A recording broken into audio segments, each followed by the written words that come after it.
സ്വർഗസ്ഥനായ പിതാവേ, അവിടുത്തെ രാജ്യം വരേണമേ.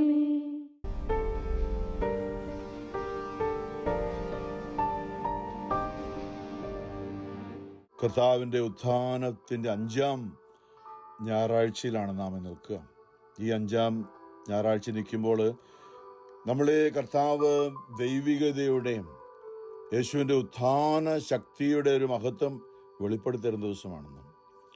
നമ്മുടെ ജീവിതത്തിലൊക്കെ നമ്മൾ അതിജീവിക്കേണ്ട ഒരു മേഖലയാണ്. പലപ്പോഴും നമ്മൾ ചിന്തിച്ചാൽ നമ്മൾ എന്തെല്ലാം പുണ്യപ്രവർത്തികൾ ചെയ്താലും അല്ലേ, പൗലോസ്ലീഹ പറഞ്ഞില്ലേ, സ്നേഹം, അതാണ് സ്നേഹത്തെക്കുറിച്ചാണെന്ന് ഓർപ്പിക്കുക. ഞാൻ പലപ്പോഴും ചിന്തിച്ചുകൊണ്ട് ദൈവം സ്നേഹമാണ്. 1 യോഹന്നാൻ 4-ാമത്തെ അധ്യായം 8-ലും 16-ലും പറഞ്ഞത് ദൈവം സ്നേഹമാണ്. അപ്പം നമ്മുടെ ഉള്ളിൽ ഇന്ന് നമ്മൾ പരിശോധിക്കേണ്ടത് സ്നേഹത്തിൻ്റെ അളവാണ്. ദൈവികത എന്ന് പറയുമ്പോൾ സ്നേഹത്തിൻ്റെ അളവാണ്. പല കാര്യങ്ങളും നമുക്ക് ചെയ്യാം, ഒത്തിരി പ്രായോഗികമായിട്ടുള്ള ഭക്താഭ്യാസങ്ങൾ നടത്താം. പക്ഷെ നമ്മുടെ ഉള്ളിൽ നമുക്ക് അല്ലേ, പണ്ടൊക്കെ പറഞ്ഞ് എത്രയോ പേരോട് ക്ഷമിക്കാറുണ്ടായിരുന്നില്ലേ, എത്രയോ പേരോട് ക്ഷമിക്കാറുണ്ടായിരുന്നു. ഇന്ന് നമ്മുടെ ഉള്ളിൽ ദൈവത്തിൻ്റെ സ്നേഹം അളക്കുന്നത് നമുക്ക് എത്ര പേരോട് ഇനിയും ക്ഷമിക്കാനുണ്ട് എന്നുള്ളതാണ്.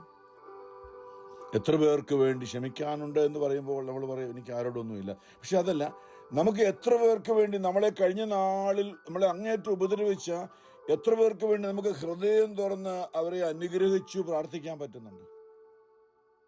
എല്ലാവർക്കും വേണ്ടി അങ്ങനെ പ്രാർത്ഥിക്കാൻ പറ്റുന്നുണ്ടെങ്കിൽ നമ്മൾ തീർച്ചയായിട്ടും ദൈവ മക്കള് എന്ന് വിളിക്കാം. മക്കൾക്കാണല്ലോ വീടിൻ്റെ അവകാശം. ഇപ്പം നമ്മളിന്ന് പല കാര്യങ്ങളും ചോദിക്കുമ്പോൾ ദൈവം നമുക്കത് തരണമെങ്കിൽ നമ്മൾ ദൈവ മക്കളാകണം. മക്കൾക്കേ കിട്ടുള്ളൂ അവകാശം. അതാണ് മത്തായി 5-ൽ ഈശോ പറഞ്ഞൊരു വാക്കുണ്ട്, ഒറ്റ വാക്കിൽ മത്തായി 5:43 ശത്രുക്കളെ സ്നേഹിക്കുവിൻ. നമുക്ക് ഒരിക്കലും ഉൾക്കൊള്ളാൻ പറ്റാത്തൊരു കാര്യമാണ്. പക്ഷെ അതിന് അവിടെ വരാൻ കുറേ സമയമെടുക്കും. പക്ഷെ ആ ഒരു അവസ്ഥയിലേക്ക് നമ്മൾ വന്നു കഴിയുമ്പോഴാണ് നമ്മുടെ അനുഗ്രഹം ദൈവത്തിൻ്റെ മക്കളാകുക. അതിൽ പറഞ്ഞു ഈശോ ശത്രുക്കളെ സ്നേഹിക്കുവിൻ പറഞ്ഞിട്ട് പറയാണ്, നിങ്ങളെ പീഡിപ്പിക്കുന്നവർക്ക് വേണ്ടി പ്രാർത്ഥിക്കുവിൻ. എന്താ പ്രാർത്ഥിക്കുന്നത്? അവർ നശിച്ചു പോകണമേ എന്നല്ല, അവരുടെ ഉള്ളിൽ ദൈവമേ അങ്ങയുടെ പരിശുദ്ധാത്മാവിനെ നൽകി അവരും രക്ഷപ്പെടണമേ, അവരും സ്വർഗത്തിൽ പോകണമേ, അവർ അങ്ങയുടേതായി തീരണമേ. അതാണ് നിങ്ങളെ പീഡിപ്പിക്കുന്നവരോട് പ്രാർത്ഥിക്കുക എന്ന് പറഞ്ഞാൽ. വീണ്ടും നിങ്ങളെ ശപിക്കുന്നവരെയും നമ്മൾ നശിച്ചു പോകണമേ എന്ന് പറയുന്നവരുണ്ട് അനേകർ ലോകത്തിൽ. നമ്മളുടെ ചിന്ത എന്താ? അവരൊന്നും നശിച്ചു പോയി കാണാൻ നമ്മൾ ആഗ്രഹിക്കാം. അവർ നമ്മൾ നശിക്കാൻ ആഗ്രഹിക്കുമ്പോൾ ഈശോ പറയാണ്, നിങ്ങളെ ശപിക്കുന്നവരെ ശപിക്കരുത്, അവരെ അനുഗ്രഹിക്കുവിൻ. അങ്ങനെ നിങ്ങൾ നിങ്ങളുടെ സ്വർഗസ്ഥനായ പിതാവിൻ്റെ മക്കളായി തീരും എന്ന് പറയുമ്പോൾ ദൈവാനുഗ്രഹത്തിൻ്റെ അവകാശികളായി തീരും. ഈ ഒരു പ്രോസസ്സ് എന്ന് പറയുന്നത് വളരെ ബുദ്ധിമുട്ടുള്ള കാര്യമാണ്. വളരെ ബുദ്ധിമുട്ടാണ്.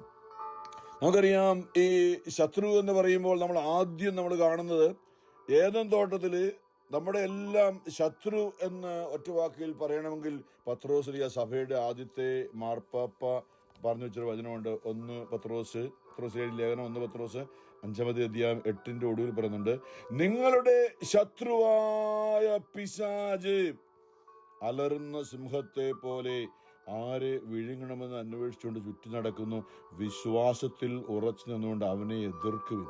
അപ്പൊ സഭയുടെ ആദ്യത്തെ മാർപ്പാപ്പ നമ്മോട് പറഞ്ഞു വെച്ചിരിക്കുകയാണ്, നമ്മുടെ ശത്രു എന്ന് പറയുന്നത് പിശാചാണെന്ന്. നമ്മളത് മനസ്സിലാക്കണമെങ്കിൽ ഉൽപ്പത്തിയുടെ പുസ്തകം 1-ാമത്തെ അധ്യായത്തിലേക്ക് വന്നു കഴിഞ്ഞ് നമുക്കറിയാം, ആദവും ഹവ്വായും ഏദൻ തോട്ടത്തില് സാത്താന്റെ പുരാതന സർപ്പമായ ശത്രുവായ സാത്താൻ അവരെ വഞ്ചിച്ചു. സംഭവം നമുക്കറിയാം. പഴം ഒരു കൽപ്പനയാണ്, ദൈവം പറഞ്ഞ കൽപ്പന ലംഘിച്ചു. ഇതാണ്, വേറൊന്നുമല്ല, പഴം തിന്നതൊന്നുമല്ല. ദൈവം ചെയ്യരുതെന്ന് പറഞ്ഞൊരു കാര്യം ചെയ്യാൻ ഈ പാമ്പിൻ്റെ രൂപത്തിൽ വന്ന പുരാതന സർപ്പമായ സാത്താൻ, ലൂസിഫർ അവരെ കുരുക്കി എന്ന് പറയാം. അറിയാതെയാണ്, ദൈവത്തോട് ശത്രുതയൊന്നും ഉണ്ടായിട്ടില്ല. അപ്പോൾ അങ്ങനെ ഈ ആദവും ഹവ്വായും ദൈവം സാധാരണ വരുമ്പോൾ സ്നേഹത്തോടെ ദൈവത്തിനോട് ദൈവത്തെ കാണാൻ പറ്റില്ല, ആത്മീയമായ ഒരു കൂട്ടായ്മയുണ്ടായിരുന്നു ഇവർക്ക് ദൈവവുമായിട്ട്. എപ്പോഴും നല്ല സ്നേഹത്തിൻ്റെ ഒരു കൂട്ടായ്മ, നല്ലൊരു അഭിഷേകത്തിൻ്റെ കൂട്ടായ്മ. ദൈവവുമായിട്ട് ഒന്നിച്ച് ഉലാത്തിയെന്ന് പറയാം. തോട്ടത്തിലൂടെ എല്ലാ നന്മകളും കണ്ടുകൊണ്ട് ദൈവത്തെ സ്തുതിച്ചുകൊണ്ട്, നോക്കിയ ദൈവം എത്ര മനോഹരമായിരിക്കും നീ സൃഷ്ടിച്ചു എന്ന് പറയുമ്പോൾ ഹല്ലേലൂയ സ്തോത്രം ദൈവമേ നന്ദി എന്ന് പറഞ്ഞുകൊണ്ട് ആദവും ഹവ്വായും ദൈവത്തെ സ്തുതിച്ചുകൊണ്ട് നടന്നൊരു കാലമുണ്ടായിരുന്നു. അപ്പോൾ ഈ സാത്താൻ നുണ പറഞ്ഞുകൊണ്ട് ദൈവം നിങ്ങളോട് ഈ പഴം തിന്നെന്ന് പറഞ്ഞാൽ തിന്നാൽ നിങ്ങൾ ദൈവത്തെ പോലെ ആകും, അത് ദൈവത്തിന് ഇഷ്ടമല്ല, അതുകൊണ്ടാണ് അത് തിന്നെന്ന് പറഞ്ഞിരിക്കുന്നത്. ഇത് നോക്കി എന്ന് പറഞ്ഞ് ദൈവത്തിൻ്റെ കൽപ്പന ലംഘിച്ചു കഴിഞ്ഞപ്പോൾ അവരുടെ ഉള്ളിൽ സാത്താൻ്റെ മനോഭാവം, ദൈവത്തെ എതിർക്കുന്ന, ദൈവത്തിൽ നിന്ന് ഓടി അകലുന്നൊരു മനോഭാവം ആദത്തിൻ്റെ ഹവ്വായുടെ ഉള്ളിൽ സൃഷ്ടിച്ചു. അവർ മരച്ചെല്ലുകളുടെ ഇടയിൽ ഓടി ഒളിച്ചു. അത്തിയില കൊണ്ട് ഒരു തുണിയൊക്കെ നഗ്നത മറച്ചുകൊണ്ടിരിക്കുമ്പോൾ ദൈവം അവരോട് ഇടപെട്ട ഒരു മേഖലയാണ്. അവിടെ നമുക്കറിയാം, അവിടെ ദൈവം ചോദിച്ചു, ആദം നീ എവിടെ? ദൈവത്തിന് അറിയാം, പക്ഷെ ആദത്തിൻ്റെ ഉള്ളിൽ ഒരു നീ അതൊക്കെ ചെയ്തെങ്കിൽ എനിക്ക് നിന്നോട് വെറുപ്പൊന്നുമില്ല. ദൈവത്തിന് ആരും വെറുക്കാൻ പറ്റില്ല, കാരണം ദൈവ സ്നേഹമാണ്. അപ്പൊ ദൈവം പറയാൻ ആഗ്രഹിക്കുകയാണ്, നീ അത് ചെയ്തു, എന്നാലും ഞാൻ നിന്നെ സ്നേഹിക്കുന്നു പറയാൻ വേണ്ടിയാണ് ദൈവം വിളിക്കുന്നത്. അതൊന്നും ഇവർക്കറിയില്ല. തിന്മ ഉള്ളിൽ കയറി കഴിഞ്ഞാൽ പിന്നെ ദൈവം സ്നേഹമാണെന്നും ഉള്ള ബോധ്യമില്ല. ദൈവത്തെ ഭയപ്പെടുകയാണ് എന്ന് പറഞ്ഞാൽ ദൈവനെ നശിപ്പിക്കുക. അതുകൊണ്ട് അവിടെ നിൽക്കാൻ പറ്റുന്ന ഓടി ഒളിക്കുകയാണ്. അപ്പോൾ കർത്താവ് ചോദിച്ചു, ഉൽപ്പത്തി 3:11 ഒടുവിൽ, തിന്നരുതെന്ന് ഞാൻ കൽപ്പിച്ച വൃക്ഷത്തിൻ്റെ പഴം നീ തിന്നോ? അവൻ പറഞ്ഞു, നിൽക്കണം, പണ്ട് ആ മരത്തിലാണ്, അവിടെ അങ്ങോട്ട് പോരെന്ന് പറഞ്ഞ് കൂട്ടുകൂടെ നടന്ന ഹവ്വായെ ഇപ്പം സാത്താൻ ഉള്ളിൽ കയറി. ഇപ്പം നോക്കണം, സാത്താൻ ആദത്തിൻ്റെ ഉള്ളിൽ കയറി കഴിഞ്ഞപ്പോൾ ഇപ്പൊ ആ സർപ്പമല്ല, സാത്താനല്ല, ആരാണിപ്പോൾ ആദത്തിൻ്റെ ശത്രു? തൻ്റെ ഭാര്യയാണ്. എൻ്റെ അസ്ഥിയുടെ അസ്ഥിയും എൻ്റെ മാംസത്തിൻ്റെ മാംസം എന്ന് പറഞ്ഞ് എല്ലാമാണെന്ന് പറഞ്ഞ് സ്നേഹിച്ചിരുന്ന തൻ്റെ ഭാര്യ. നോക്കണം, ഇത്രയും നാളും ദൈവം പറഞ്ഞ ആ സർപ്പം, അല്ലെങ്കിൽ അവിടെ അങ്ങോട്ട് പോകരുത്, ആ സർപ്പം അല്ലെങ്കിൽ സാത്താൻ ആദത്തിൻ്റെ ഉള്ളിൽ കയറിയപ്പോൾ ഇപ്പോൾ എന്താ, അവളാണ് എൻ്റെ ശത്രു, അവളാണ്. ഇത് ലോകത്തിൽ ഇന്ന് പറ്റിയിരിക്കുന്ന ഏറ്റവും വലിയ വിന എന്ന് പറയും. സാത്താൻ ഉള്ളിൽ, ഒരു മനുഷ്യൻ്റെ ഉള്ളിൽ കയറിയിട്ട് പറയും, ചുറ്റുപാടുള്ളവരാണ്, നിങ്ങളുടെ കുടുംബത്തിലുള്ളവരാണ് നിങ്ങളുടെ ശത്രു, അവരാണ് നിങ്ങളെ അവരാണ് നിങ്ങൾക്ക് തരാത്തത് എന്ന് പറയുന്ന ഒരു കാഴ്ചപ്പാട്. ഒരു നോക്കണം, എൻ്റെ അസ്ഥിയുടെ അസ്ഥിയും മാംസത്തിൻ്റെ മാംസം എന്ന് പറഞ്ഞ് സ്നേഹിച്ചിരുന്ന ഹവ്വായെ നോക്കി ആദം ദൈവത്തോട് പറയാണ്, നീ ദൈവം എന്താ പറഞ്ഞത്? അവൻ പറഞ്ഞു, അങ്ങ് എനിക്ക് കൂട്ടിത്തന്ന സ്ത്രീ ആ മരത്തിന്റെ പഴം എനിക്ക് തന്നു, അവളാണ് എൻ്റെ ശത്രു, അവളാണ് എന്നെ കൊണ്ടത് ചെയ്യിച്ച്. എനിക്കാണ് യാദത്തിന്റെ ഉള്ളിൽ തിന്മയാണ്, പക്ഷെ എന്താ തിന്നു, എനിക്ക് തന്നു, ഞാനത് തിന്നു. ദൈവമായ കർത്താവ് സ്ത്രീയോട് ഒരു വിചാരണയാണ് ഇവിടെ നമുക്ക് പഠിപ്പിക്കുകയാണ്, ഒരു വിചാരണയാണ്. അപ്പൊ ദൈവമായ കർത്താവ് സ്ത്രീയോട് ചോദിച്ചു, നീ എന്താണ് ഈ ചെയ്തത്? അവൾ പറഞ്ഞു, സർപ്പം എന്നെ വഞ്ചിച്ചു. അവൾക്ക് പറയാനായിട്ടൊന്നുമില്ല. അവള് തന്നെ ആദ്യം പഴം പറിച്ചത്. അപ്പൊ അവൾ പറഞ്ഞു, സർപ്പം എന്നെ വഞ്ചിച്ചു. അപ്പൊ ആ വിചാരണക്കൊടുവില് ദൈവം സർപ്പത്തോട് സാത്താനോട് പറയുന്ന ഉൽപ്പത്തി 3:15 നമുക്കറിയാം, നീയും സ്ത്രീയും തമ്മിലും നിന്റെ സന്തതിയും അവളുടെ സന്തതിയും തമ്മിലും ഞാൻ ശത്രുതയുളവാക്കും. ഈ മെയ് മാസം, മാതാവിന്റെ വണക്കമാസം, ഈ ദിവസത്തില് നമ്മൾ ഈ മനുഷ്യരെ, ഭാര്യയും ഭർത്താവിനെയും നമ്മൾ കുടുംബാംഗങ്ങളെ ശത്രുക്കളാക്കിയിരിക്കുന്ന ഈ സാത്താനെ തോൽപ്പിക്കാനായിട്ട് ആദ്യ സ്ത്രീയായ ഹവ്വായെ സാത്താൻ വഞ്ചിച്ചെങ്കിൽ ദൈവം ഒരു പുതിയ സ്ത്രീയെ വെച്ചുകൊണ്ട് പറയണം, മറിയത്തെ, ദൈവമാതാവ് ക്രിസ്തുവിന്റെ മാതാവായ മറിയത്തെ മുന്നിൽ കണ്ടുകൊണ്ട് പറയുകയാണ്, നിനക്കും സ്ത്രീക്കും തമ്മിൽ ഞാൻ ശത്രുതയുളവാക്കും, അവളുടെ സന്തതിയും, അല്ലെ, നീയും സ്ത്രീയും തമ്മിലും നിന്റെ സന്തതിയും അവരുടെ സന്തതിയും തമ്മിൽ, അവരുടെ സന്തതി യേശുവാണ്, തമ്മിൽ ഞാൻ ശത്രുതയുളവാക്കും, അവൻ നിന്റെ തല തകർക്കും. യേശു നിന്റെ തല തകർക്കും. ഇത് വലിയൊരു മേഖലയാണ് പ്രിയമുള്ളവരെ. ഏദൻ തോട്ടത്തിൽ നിന്ന് അവരെ പുറത്താക്കി. കാരണം അവര് എന്നും സാത്താന്റെ അടിമ. ഏദൻ തോട്ടം നിത്യതയാണല്ലോ, മരണമില്ലാത്ത സ്ഥലമാണ്. അതുകൊണ്ട് അവിടെയാണെങ്കിൽ എന്നും അവര് ഈ ശത്രുതയിലായിരിക്കും. മാത്രമല്ല എന്നും സാത്താന്റെ അടിമത്തിൽ. അതുകൊണ്ട് ഏദൻ തോട്ടത്തിലവരെ നിത്യമായ, ഏദൻ തോട്ടത്തിൽ നിന്ന് അമർത്യമായ മരണമുള്ള ഈ അവസ്ഥയിലേക്ക് ഇറക്കി വിട്ടുന്നതാണ്. ഭൂമി എന്നൊക്കെ പറയുമ്പോൾ മരണമുള്ള അവസ്ഥയിലേക്ക് ഇറക്കി വിട്ടു എന്നാണ്. അവിടെ എന്താണ്? അവിടെ തിരിച്ച് ഈ പർദീസയിലേക്ക് കയറാനുള്ള ഒരു ആനുകൂല്യം കൂടി ദൈവം നൽകിയിട്ടുണ്ട്. അവിടെ ഉൽപ്പത്തി 3:24 ഒടുവിൽ ഇങ്ങനെ പറയുന്നുണ്ട്, മനുഷ്യനെ പുറത്താക്കിയ ശേഷം ജീവന്റെ വൃക്ഷത്തിലേക്കുള്ള വഴി കാക്കാൻ ഏദൻ തോട്ടത്തിന് കിഴക്ക് അവിടുന്ന് കെരൂബുകളെ കാവൽ നിർത്തി എല്ലാ വശത്തേക്കും കറങ്ങുന്നതും തീ ജ്വലിക്കുന്നതുമായ ഒരു വാളും അവിടെ സ്ഥാപിച്ചു. ഇവർക്ക് നഷ്ടപ്പെട്ടു പോയ സ്നേഹം ആ തീജ്വാലയാണ് പറയുന്നത്. നമ്മൾ കാണുന്നുണ്ട് യേശു ക്രിസ്തുവിന്റെ ഉള്ളിൽ ആ തീജ്വാല. അവൻ നാം പാപികളായിരിക്കെ ക്രിസ്തു നമ്മെ സ്നേഹിച്ചു എന്നൊക്കെ പറയുന്ന ആ ഒരു മേഖല. അതായത് നമ്മളെ കുറ്റക്കാരായി നമ്മൾ ദൈവത്തിനെതിരെ കുറ്റം ചെയ്യുമ്പോഴും പാപം ചെയ്യുമ്പോഴും ആദം പറഞ്ഞതുപോലെ ദൈവം യേശു ക്രിസ്തു പറയുന്നില്ല, അപ്പാ ഇവരാണ് ഇത് ചെയ്തതെന്ന് പറയുന്നില്ല. നേരെ മറിച്ച് യേശു ക്രിസ്തു പറയും, അപ്പാ ആ സാത്താനാണ്, പുരാതന സർപ്പമാണ് ഇത് ചെയ്തത്, അപ്പാ ഇവരല്ലപ്പാ.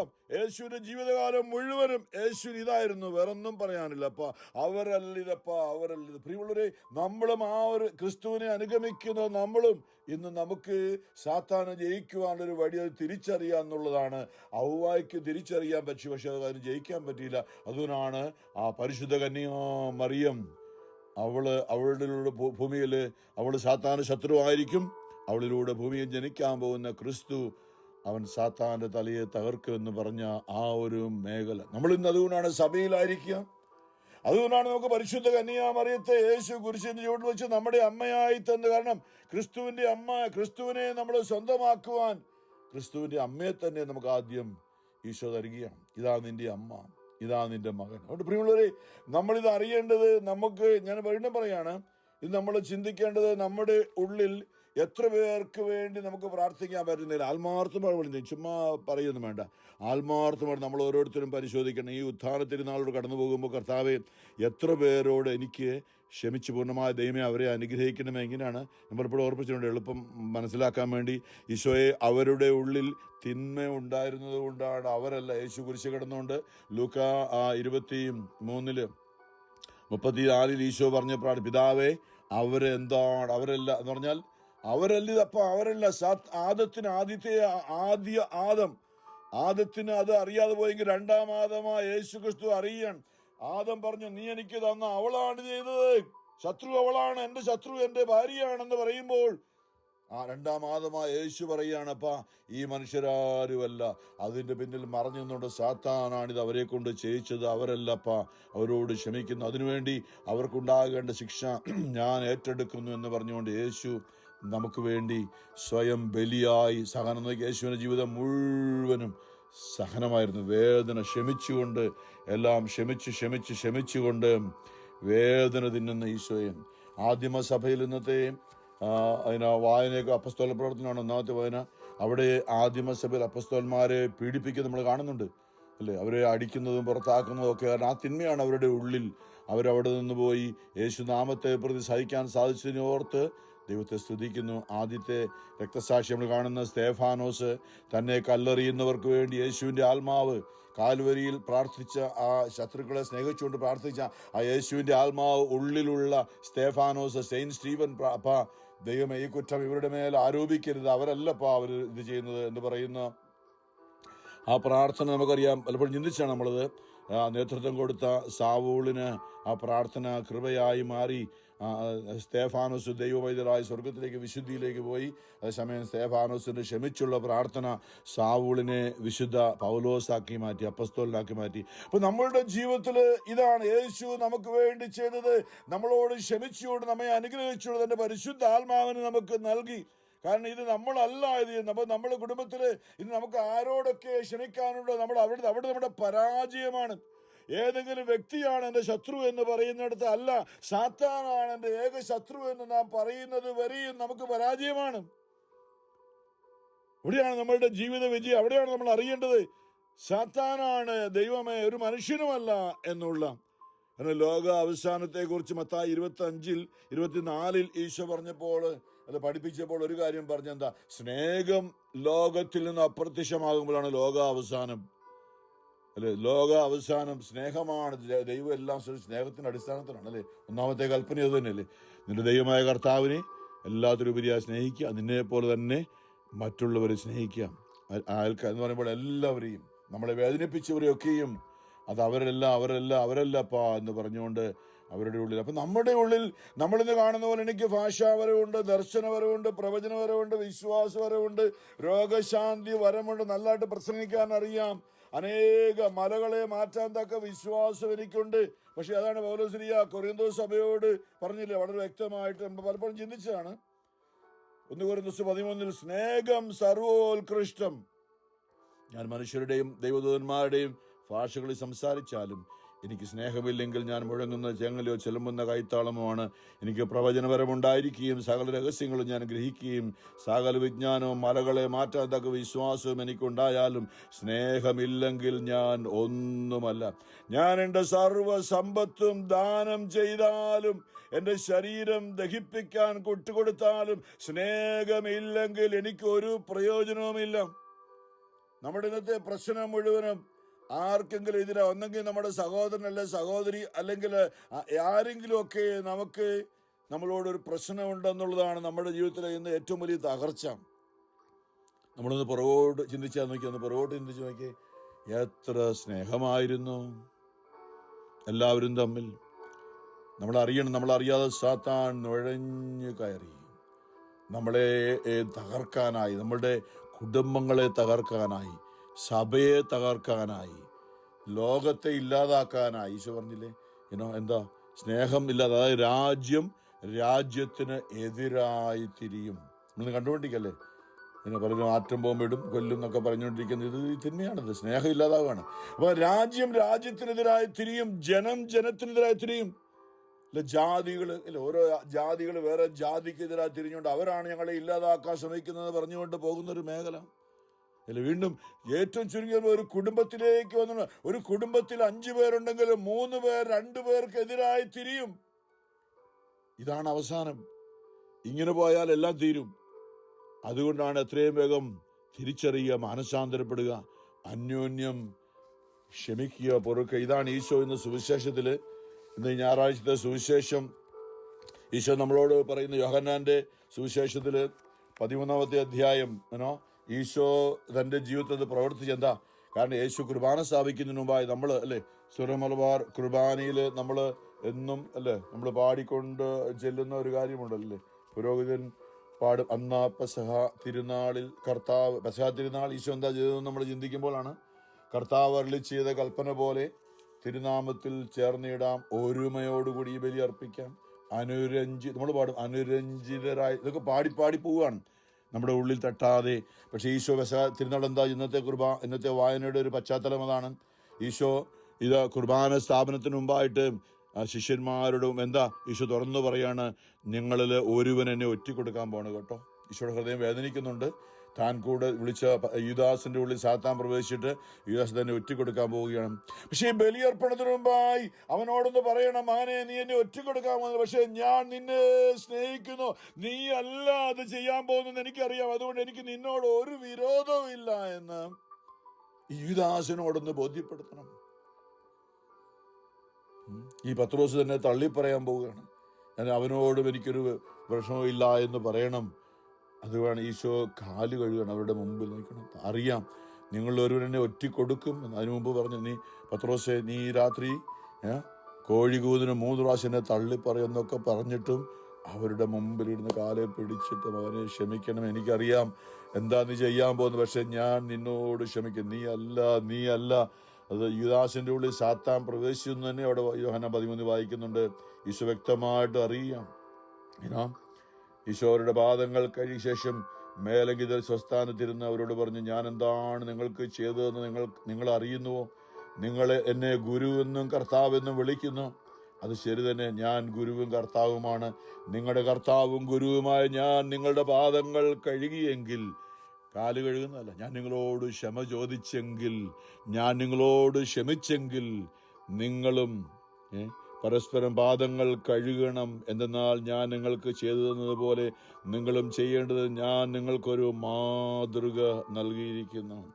ഇതെല്ലാം കഴിഞ്ഞിട്ടാണ് യൂദാസിന്റെ വഞ്ചനയെക്കുറിച്ച് യൂദാസിനെ ബോധ്യപ്പെടുത്താൻ വേണം. നിങ്ങൾ ഒരുവനെ ഒറ്റിക്കൊടുക്കുമെന്ന് പറഞ്ഞിട്ട് ആരാണ് ഇപ്പോൾ എൻ്റെ കൂടെ താലത്തിൽ മുക്കുന്നവരാണ്. ഈശോ എല്ലാം ഞാൻ പറയും, ഒരു 7 തവണ ഈശോ യൂദാസിന് ഉള്ളിൽ സ്നേഹം, ഞാൻ നിന്നോട് ക്ഷമിക്കുന്നു, ഞാൻ അറിയുന്നു നന്നായിട്ട്, നീ എന്നെ ഒറ്റിക്കൊടുക്കാൻ പോകുകയാണ് എന്ന ഇതെല്ലാം യേശു വെളിപ്പെടുത്തുക. അപ്പക്കഷ്ണം മുക്കി ഞാൻ ആർക്ക് കൊടുക്കുന്നു അവൻ തന്നെ. അവൻ അപ്പക്കഷ്ണം മുക്കി ശിമയോൻ സ്കറിയാത്തായുടെ മകൻ യൂദാസിന് കൊടുത്തു. നോക്കണം, ഇതെല്ലാം ഈശോ എന്തിനു വേണ്ടിയിട്ടാ? യൂദാസിന്റെ ഉള്ളിൽ ഒരു യേശുവിനെ ഒറ്റിക്കൊടുക്കും തീർച്ചയായിട്ടും. പക്ഷെ അവന്റെ ഉള്ളിൽ അവൻ നശിക്കാൻ ഒരിക്കലും ആഗ്രഹിച്ചില്ല ഈശോ. കാരണം അവൻ ദൈവമാണ്. ഞാൻ പറയും, യേശു ദൈവമാണ്, അവൻ സ്നേഹമാണ്, ദൈവ സ്നേഹമാണ്. യേശു ദൈവപുത്രനാണെന്നുള്ളതിന് ഇവനാണ്, അവൻ സ്നേഹമാണ്. അവനെ വേദനിപ്പിച്ച് ആരെയും അവൻ വെറുത്തില്ല. നമ്മൾ കുരിശിന്റെ വഴിയിൽ പാടാറല്ലേ, അവൻ നമ്മെ സ്നേഹിച്ചു, അവസാനം വരെയും സ്നേഹിച്ചു. ദൈവം സ്നേഹമാണ്. യേശു ക്രിസ്തു ദൈവമാണ്. നമ്മൾ അറിയണം പ്രിയമുള്ളവരെ, ആ ഒരു മേഖലയിലാണ് നമ്മൾ ഈ ഭൂമിയിലൂടെ കടന്നു പോകുമ്പോൾ നമ്മുടെ ഉള്ളത്തെ ഒന്ന് പരിശോധിക്കണം. ഈ ആദം പറഞ്ഞ പോലെ പറഞ്ഞുകൊണ്ടിരിക്കുകയാണ്, നീ എനിക്ക് തന്ന അവളുണ്ടല്ലോ, അല്ലെ എൻ്റെ കുടുംബത്തിലുള്ള അവരുണ്ടല്ലോ, അവരാണ് എനിക്ക് ശത്രു എന്ന് നമ്മൾ പറയുന്നുണ്ടെങ്കിൽ നമ്മൾ അടിമത്തിലാണ്, സാത്താൻ്റെ അടിമത്തിലാണ്. നമ്മുടെ ഉള്ളിൽ ഇപ്പോഴും സാത്താനാണ്. അവിടെയാണ് നമുക്ക് മാനസാന്തരം. നമ്മളങ്ങനെ മരിക്കുകയാണെങ്കിൽ നമ്മൾ നരകത്തിലേക്ക് പോവുകയാണ്. കാരണം പ്രഭാഷകൻ പറയുന്നുള്ള 28 ജീവിതാന്തം ഓർത്തെങ്കിലും ശത്രുത അവസാനിപ്പിക്കുക എന്ന് പറയുമ്പോൾ, ജീവിതാന്തം ഓർത്തെങ്കിലും നിന്റെ സഹോദരനാണ്, സഹോദരിയാണ്, അല്ലെ നിന്റെ ഭാര്യയാണ്, ഭർത്താവാണ്, അല്ലെ അമ്മായിമ്മയാണ്, നാത്തൂനാണ്, അല്ലെ നിന്റെ ആരെങ്കിലും ആവട്ടെ, അവരാണ് എന്റെ ശത്രു എന്ന് പറഞ്ഞുകൊണ്ടിരിക്കുകയാണെങ്കിൽ നീ മരിക്കുമ്പോൾ നിന്റെ ആത്മാവ് നരകത്തിലേക്ക് പോകും. അല്ലേ? യോഹന്നാൻ പറഞ്ഞു, സഹോദരനെ വെറുക്കുന്നവൻ കൊലപാതകിയാണ്, കൊലപാതകിയിൽ നിത്യജീവനില്ല, സ്വർഗം കിട്ടത്തേ ഇല്ലെന്നാണ് യോഹന്നാൻ പറഞ്ഞു വെച്ചത്. 1 യോഹന്നാൻ 3:15. പ്രിയമുള്ളവരെ, ജീവിതാന്തം ഓർത്തെങ്കിലും ശത്രുത അവസാനിപ്പിക്കുക, മരണത്തെ നാശത്തെ ഓർത്ത് ദൈവത്തിന്റെ കൽപ്പന പാലിക്കുക, സ്നേഹിക്കുക. നമ്മൾ വളരെ ഭയപ്പെടേണ്ട ഒരു മേഖലയാണ്. നമ്മൾ ഇങ്ങനെ പോവുകയാണെങ്കിൽ എത്രയോ നമ്മൾ ഏതെങ്കിലും ഒരു അപകടത്തിൽ മരിച്ച് നമ്മുടെ ആത്മാവ് നേരെ നരകത്തിൽ എന്തുമായിരിക്കട്ടെ. നമുക്ക് പറയാൻ ഒത്തിരി കാര്യങ്ങളുണ്ട്. ആദം പറഞ്ഞ പോലെ ഇവളൊറ്റയാണ്, നീ എനിക്ക് തന്ന ഇവളാണ് എന്റെ ജീവിതം നശിപ്പിച്ചതെന്ന് പറയുമ്പോൾ ആ ഹവ്വായെ ദൈവം വിധിച്ചില്ല, അവയോട് ചോദിച്ചു. പക്ഷെ വിധിച്ചത് സാത്താനെയാണ്. ഞാൻ പറയും, എപ്പോഴും നമ്മുടെ കോപം മുഴുവനും നമുക്ക് തീർക്കാം സാത്താന്റെ മുകളിൽ. മനുഷ്യരെ വേണ്ട. അതാണ് റോമർ 12 പറഞ്ഞിട്ടുണ്ട്, നിങ്ങൾ തന്നെ പ്രതികാരം ചെയ്യാതെ ദൈവക്രോധത്തിന് വിട്ടുകൊടുത്തേക്കുക. ദൈവം പ്രതികാരം ചെയ്യാൻ പോകുന്ന ഈ സാത്താനോടാണ്, മനുഷ്യരോടല്ല. നമ്മളിത് അറിയണം. അപ്പൊ നമുക്ക് സാത്താനോടുള്ള പോരാട്ടമാണ്, നമുക്ക് പ്രതികാരം. നമ്മുടെ ശത്രു സാത്താനാണ്, അവനോട് പ്രതികാരം ചെയ്യാം.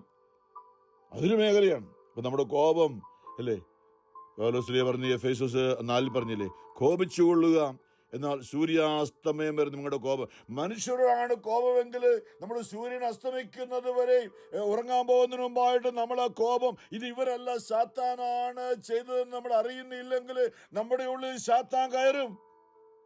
ഏതെങ്കിലും ഒരു മനുഷ്യരാണ് നമ്മുടെ ശത്രു എന്ന് പറയുമ്പോൾ സാത്താൻ നമ്മുടെ ഉള്ളിൽ കയറും. എന്നാൽ സാത്താനാണ് ശത്രു എന്ന് ഏറ്റുപറയുമ്പോൾ നമ്മൾ മറ്റുള്ളവരോടെല്ലാം ക്ഷമിക്കുമ്പോൾ, ശത്രുവിനെ സ്നേഹിക്കുക, അവരെ അനുഗ്രഹിക്കുക, അവർക്ക് വേണ്ടി പ്രാർത്ഥിക്കുക എന്ന യേശു പറഞ്ഞ മേഖല, അവിടെ നമ്മൾ പരിശുദ്ധാത്മാവ്, ദൈവമക്കള്, ദൈവാത്മാവ് ഉള്ളിൽ വസിക്കുന്നവരാണ് ദൈവമക്കള്. സാത്താൻ നമ്മുടെ ഉള്ളിൽ കയറാൻ നമ്മൾ ഒരിക്കലും അനുവദിക്കുക എന്ന് പറഞ്ഞാൽ, ഈ ലോകത്തിൽ ഒരു മനുഷ്യനും എന്റെ ശത്രുവാണെന്ന് നമ്മൾ പറഞ്ഞുകൊണ്ടാണ് ഉറങ്ങാൻ പോകുന്നതെങ്കിൽ തീർച്ചയായിട്ടും സാത്താൻ നമ്മളെ കാരണം അവനറിയാം നമ്മുടെ ഉള്ളിൽ സ്നേഹമില്ല. ഏതെങ്കിലും ഒരു മനുഷ്യനെ നമ്മൾ വെറുക്കുന്നുണ്ട്. അത് ദൈവത്തോടോ സ്വയമോ. പല അനേകരാണ് ആത്മഹത്യ ചെയ്യുന്നത്. എങ്ങനെയാണ്? സ്വയം വെറുക്കുകയാണ്. ഞാനിനി ജീവിച്ചിട്ട് കാര്യമൊന്നുമില്ല എന്ന്. ദൈവം സൃഷ്ടിച്ച മനോഹരമായൊരു ജീവിതം, ദൈവം വീണ്ടെടുത്തൊരു ജീവിതം, ഇതിന് വലിയ വിലയുണ്ട്. ഞാനങ്ങനെ മരിക്കേണ്ട വ്യക്തിയല്ല എന്നുള്ള ഒരു ബോധ്യം അതില്ലാതെ അനേകർ സ്വയം മരിക്കുന്നു, അനേകരോടുള്ള വിദ്വേഷം മൂലം. ഇതും വലിയ മാരകമാണ്. ഈ സ്നേഹം എന്ന് പറയുന്നത് സാത്താനാണ് ഇത് ചെയ്തത്, ഇത് മനുഷ്യരല്ല എന്നുള്ളൊരു അറിവിലേക്ക്. അതാണ് പൗലോസ് നമ്മളോട് പല കാര്യങ്ങളിൽ പറയുന്നുണ്ട്. വചനം മുഴുവൻ വായിക്കുമ്പോൾ എല്ലാ കൽപ്പനകളെല്ലാം സ്നേഹത്തിന്റെ അടിസ്ഥാനത്തിലാണ്. എഫേസ്യസ് ലേഖനം 3-ാമത്തെ അധ്യായം 17 ഒടുവിൽ പൗലോസ് പറഞ്ഞു, നിങ്ങൾ സ്നേഹത്തിൽ വേരുപാകി. നമ്മുടെ വേര് സ്നേഹമായിരിക്കട്ടെ. മറ്റുള്ളവരുമായുള്ള ബന്ധത്തിൽ, സ്നേഹത്തിൽ വേരുവാകി അടിയുറയ്ക്കണമെന്ന് ഞാൻ പ്രാർത്ഥിക്കുന്നു. എല്ലാ വിശുദ്ധരോടൊപ്പം ക്രിസ്തുവിൻ്റെ സ്നേഹത്തിൻ്റെ നീളവും വീതിയും ഉയരവും ആഴവും ഗ്രഹിക്കാൻ നിങ്ങൾക്ക് ശക്തി ലഭിക്കട്ടെ. ഈ ലോകത്തിന്റെ അറിവിനെ അതിശയിക്കുന്ന ക്രിസ്തുവിന്റെ സ്നേഹം നിങ്ങൾ ഗ്രഹിക്കാനും അതുവഴി ദൈവത്തിന്റെ സമ്പൂർണതയാൽ നിങ്ങൾ പൂരിതരാകാനും ഇടയാകട്ടെ. ഈ സ്നേഹം ഒരു ശക്തിയാണ്. ഈ സ്നേഹമാണ് ദൈവത്തിൽ പ്രവർത്തിക്കുന്ന ശക്തി. നമ്മിൽ പ്രവർത്തിക്കുന്ന ശക്തിയാൽ, എഫേസ്യസ് 3:20, നമ്മിൽ പ്രവർത്തിക്കുന്ന ശക്തിയാൽ, ഈ സ്നേഹത്തിന്റെ ശക്തിയാൽ നാം ചോദിക്കുന്നതിലും ആഗ്രഹിക്കുന്നതിലും വളരെ കൂടുതൽ ചെയ്തു തരാൻ കഴിയുന്ന അവിടുത്തേക്ക് സഭയിലും യേശുക്രിസ്തുവിലും തലമുറകളോളം എന്നേക്കും മഹത്വം ഉണ്ടായിരിക്കട്ടെ. ഈ സ്നേഹത്തിന്റെ ശക്തിയാണ് ഞാൻ പറഞ്ഞ പർദീശയുടെ വാതിക്കൽ സ്ഥാപിച്ചിരിക്കുന്നത്. ആ തീജ്വാല സ്നേഹത്തിന്റെ തീജ്വാലയാണ്. അതാണ് ഈ ജൂൺ മാസം, നമ്മൾ അടുത്ത മാസം ജൂൺ മാസം ഈശോയുടെ തിരുഹൃദയത്തെ കുറിച്ചുള്ള ധ്യാനമാണ്. ഈശോയുടെ തിരുഹൃദയത്തിൽ കത്തുന്ന സ്നേഹാഗ്നി ജ്വാല. അതാണ് യോഹന്നാൻ സ്നാപകൻ പറഞ്ഞത്, അവൻ നിങ്ങളെ പരിശുദ്ധാത്മാവിനാലും അഗ്നിയാലും സ്നാനപ്പെടുത്തും, പരിശുദ്ധാത്മാവിനാലും സ്നേഹത്താലും നിങ്ങളെ സ്നാനപ്പെടുത്തും. നിങ്ങളുടെ ഉള്ളിൽ സ്നേഹാഗ്നി ജ്വാല. പെന്തക്കോസ്താ നാളിൽ അവരെല്ലാവരോടും ക്ഷമിച്ചപ്പോൾ തിരുവചനത്തിന് നിവൃത്തിയായിരുന്നതാണ് യേശു സഹിക്കേണ്ടി വന്നു. ആരും യേശുവിനെ കൊന്നതല്ല. അവനങ്ങനെ മരിക്കേണ്ട വചനപ്രകാരമാണ് അവൻ മരിച്ചത്. മനുഷ്യവർഗത്തെ സ്നേഹം മൂലമാണെന്ന് അറിഞ്ഞപ്പോൾ അവരുടെ ഉള്ളിൽ എല്ലാവരോടും ക്ഷമിക്കാൻ പറ്റി. അവരൊന്നുമല്ല ആരുമല്ല. പീലാത്തോസ് അല്ല, ഹെറോദോസ് അല്ല, യൂദാസ് അല്ല, ആരുമല്ല. ഇത് സാത്താനാണ് യേശുവിനെ ദൈവം യേശുവിനെ സാത്താന്റെ കയ്യിലേക്ക് വിട്ടുകൊടുത്തു. സാത്താനാണ് യേശുവിനെ പീഡിപ്പിച്ചത്. അത് ദൈവത്തിന്റെ ഹിതമാണെന്ന് അറിഞ്ഞപ്പോൾ, എല്ലാവരോടും ക്ഷമിക്കാൻ പറ്റിയപ്പോൾ, അവരുടെ ഉള്ളിൽ സ്നേഹം നിറഞ്ഞപ്പോൾ, അവരുടെ ഉള്ളിലേക്ക് തീജ്വാലയായി സ്വർഗത്തിൽ നിന്ന് യേശുവിന്റെ ഹൃദയത്തിൽ കത്തുന്ന ആ തീജ്വാലയായ സ്നേഹാഗ്നി ജ്വാല അവരുടെ മേൽ വന്ന് നിറഞ്ഞു. യേശുവിന്റെ സ്നേഹം നിറഞ്ഞു. പ്രിയമുള്ളവരെ, ആ സ്നേഹത്തെക്കുറിച്ചാണ് യോഹന്നാൻ സ്നാപകൻ പറഞ്ഞത്, അവൻ നിങ്ങളെ പരിശുദ്ധാത്മാവിലും അഗ്നിയാലും, സ്നേഹാഗ്നിയാണ്, സ്നേഹത്തിന്റെ അഗ്നി. അത് നമ്മുടെ ഉള്ളിലുണ്ട്. നമ്മൾ മരിക്കുമ്പോൾ നമ്മുടെ ഉള്ളിൽ ഈ സ്നേഹാഗ്നി ഉണ്ടായിരിക്കണം. എന്നാലേ ആ പർദീസായിലെ കത്തുന്ന ആ തീയുണ്ടല്ലോ, ആ തീക്കകത്തൂടെ പോകണമെങ്കിൽ തീക്ക് മാത്രമേ സാധിക്കത്തുള്ളൂ. അപ്പൊ സ്നേഹാഗ്നിയിലൂടെ പോകുവാൻ നമ്മുടെ ഉള്ളിൽ സ്നേഹാഗ്നി ജ്വാലയായി ഈശോ തന്നെ വസിച്ചുകൊണ്ട് നിത്യതയിലേക്ക് പരിശുദ്ധാത്മ സ്നേഹമായി നമ്മൾ ഈ ഭൂമിയിലായിരിക്കുമ്പോൾ എന്നും നമ്മൾ രാവിലെയും വൈകുന്നേരത്തില് സങ്കീർത്തനം 4 പറയുന്നുണ്ട്, കിടക്കയിൽ വെച്ച് ധ്യാനിച്ച് ഉറങ്ങാൻ പോകുന്നതിന് മുമ്പായിട്ട് അവരല്ല അപ്പൊ ഇത് തിന്മയാണ്, എൻ്റെ ശത്രു സാത്താനാണെന്ന് ഉറപ്പാക്കണം.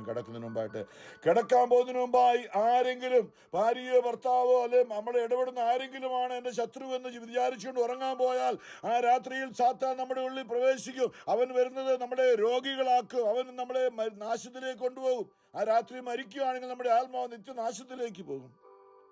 അതിനാണ് സങ്കീർത്തനം 4:4 എഫേസ്യസ് 4:26 പറഞ്ഞത്, ഉറങ്ങുന്നതിന് മുമ്പായി എല്ലാവരോടും ക്ഷമിച്ച് എല്ലാവരെയും അനുഗ്രഹിച്ചുകൊണ്ട്, എൻ്റെ ശത്രു സാത്താൻ മാത്രമാണ്, എൻ്റെ ഈശോയെ അതിനെ ജയിച്ച നീയാണ്. നീ കാൽവരി സാത്താനെ പരാജയപ്പെടുത്തിയ നിന്റെ പരിശുദ്ധാത്മാവിനെ എൻ്റെ ഉള്ളിലേക്ക് നീ അയക്കണമേ എന്ന് പറഞ്ഞു. അവരെയൊക്കെയും നിന്റെ സ്നേഹത്താൽ നിറയ്ക്കണമേ എന്ന് പറഞ്ഞുകൊണ്ട് നമുക്ക് ഉറങ്ങാൻ പോകാൻ സാധിക്കുന്നെങ്കിൽ നമ്മൾ രക്ഷപ്പെട്ടു. പ്രിയമുള്ളവരെ, കൊളോസ്യരോട് പൗലോസ് പറഞ്ഞാണ്, ദൈവത്തിന് തിരഞ്ഞെടുക്കപ്പെട്ടവരും വാത്സല്യപാദങ്ങളും പരിശുദ്ധ നിലയിൽ നിങ്ങൾ കാരുണ്യം, ദയ, വിനയം, സൗമ്യത, ക്ഷമ എന്നിവ ധരിക്കുവിൻ. മറ്റൊരാളുടെ പരിഭവം ഉണ്ടായാൽ പരസ്പരം ക്ഷമിച്ച് സഹിഷ്ണുതയോടെ വർത്തിക്കുവിൻ. കർത്താവ് നിങ്ങളോട് ക്ഷമിച്ചതുപോലെ നിങ്ങളും ക്ഷമിക്കണം. സർവോപരി എല്ലാറ്റിനെയും കൂട്ടിയിണക്കി പരിപൂർണമായ ഐക്യത്തിൽ ബന്ധിക്കുന്ന സ്നേഹം പരിശീലിക്കുവിൻ. ക്രിസ്തുവിന്റെ സമാധാനം നിങ്ങളുടെ ഹൃദയങ്ങളെ ഭരിക്കട്ടെ. ഈ സമാധാനത്തിലേക്കാണ് നിങ്ങളെ ദൈവം വിളിച്ചിരിക്കുന്നത്. ഏക ശരീരം, ഒരു കുടുംബത്തില് ഭാര്യയും ഭർത്താവുമായിട്ടും സഭയിലും സമൂഹത്തിലൊക്കെ നമ്മളെ ഭരിക്കുന്നത് ഈ സ്നേഹമായിരിക്കട്ടെ. നമ്മളിത് അറിയണം. കാരണം സാത്താൻ നമ്മളെ വഞ്ചിക്കുകയാണ്. ഈശോ നമ്മളെ ഇന്ന് ഓർപ്പിച്ചത് സുവിശേഷത്തിലാണ് പറഞ്ഞു നിർത്തി ഈശോ. ഇന്ന് യോഹന്നാൻ 13 ഒടുവിലേക്ക് വരുമ്പോൾ ഈശോ പറയാണ് 34, ഞാൻ പുതിയൊരു കൽപ്പന നിങ്ങൾക്ക് നൽകുന്നു, നിങ്ങൾ പരസ്പരം സ്നേഹിക്കുവിൻ. ഞാൻ നിങ്ങളെ സ്നേഹിച്ചതുപോലെ നിങ്ങളും പരസ്പരം സ്നേഹിക്കുവാനും, നിങ്ങൾക്ക് പരസ്പര സ്നേഹമുണ്ടെങ്കിൽ നിങ്ങൾ എന്റെ ശിഷ്യരാണെന്ന് അതുമൂലം എല്ലാവരും അറിയും. എല്ലാവരും എന്ന് പറയുമ്പോൾ ആരാണ് യേശു ഉദ്ദേശിച്ചത്? സാത്താന്റെ വർഗമുണ്ട്. നമ്മൾ പോരാടുന്ന നിങ്ങളുടെ പോരാട്ടം എഫെസ്യസ് 6 പറഞ്ഞു, നിങ്ങളുടെ പോരാട്ടം മനുഷ്യർക്കെതിരായിട്ടല്ല, നിങ്ങളുടെ പോരാട്ടം അന്ധകാര ശക്തി, സാത്താന്റെ ദൂതൻ, ദുരാത്മാക്കൾക്കും അന്ധകാര അധിപന്മാർക്ക് എതിരായിട്ടാണ്. അപ്പോൾ നമ്മളുടെ പോരാട്ടത്തിൽ സ്നേഹമെന്ന ആയുധം നമ്മുടെ ഉള്ളിലുണ്ടെങ്കിൽ സാത്താൻ നമ്മളോട് അടുക്കുകയില്ല. കാരണം നമ്മൾ ഈ സങ്കീർത്തനത്തിൽ, സംരക്ഷണ സങ്കീർത്തനം 91 പറഞ്ഞത്, അവൻ സ്നേഹത്തിൽ എന്നോട് ഒട്ടിച്ചേർന്നിരിക്കുന്നതിനാൽ ഞാൻ അവനെ വിടുവിക്കും. സ്നേഹം നമുക്ക് സമർപ്പിക്കാം. പരിശുദ്ധ പരമാം സ്നേഹത്തിന്റെ കൂദാശയായ പരിശുദ്ധ പരമാ ദീപകാരുണ്യ നാഥനായ ഈശോയ്ക്ക് എന്നേരവും ആരാധനയും സ്തുതിയും പുകഴ്ചയും ഉണ്ടായിരിക്കട്ടെ.